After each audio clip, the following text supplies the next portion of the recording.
Which brings me to number 2.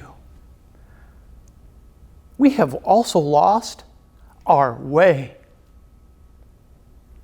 The problem is not with the pursuit of marriage or with marriage as an institution, of course, but with the crisis created where the rightful respect Christians have for marriage meets this wholesale endorsement of a modern dating culture. And this mad mass psychosis over dating seems to me to originate from an utter lack of proper instruction on a theology of relationships. And as with any other area, when Christians are denied biblical instruction, we seem to readily borrow from contemporary culture to fill in the gaps. Yet the popular understanding of dating, sexuality, and relationships is completely incompatible with a proper theology of Christian community. But we then do what we do best and write countless books and articles about how to go about a non-Christian activity in the most Christianly manner.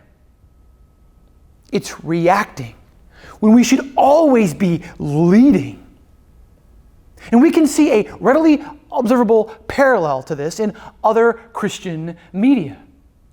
When so-called Christian movies or music are simply knockoffs of popular media, it looks like cheap, inauthentic pandering. And the same thing happens when our posture towards relationship models are also mere knockoffs or spins on what the greater culture is embracing at the time. We end up offering nothing close to the new reality that the church is meant to represent. No answers, no leadership, and no hope. Lacking a proper theology of Christian relationships, dating then is an assumed and encouraged norm. And it is through this cultural frenzy and media onslaught and tacky sermon jokes that the pursuit of a spouse through pop culture dating schemes becomes the primary interaction model in our communities. And it is in this way that we have let the culture teach us how to interact with one another, how we see one another, how we think, act, react, and speak to one another has all been taught to us by a culture given over to the patterns of this world. And we may combat this strongly in other areas of Christian life and practice. But when it comes to dating, mainstream Christianity has, for the most part, bought in wholesale to these popular norms.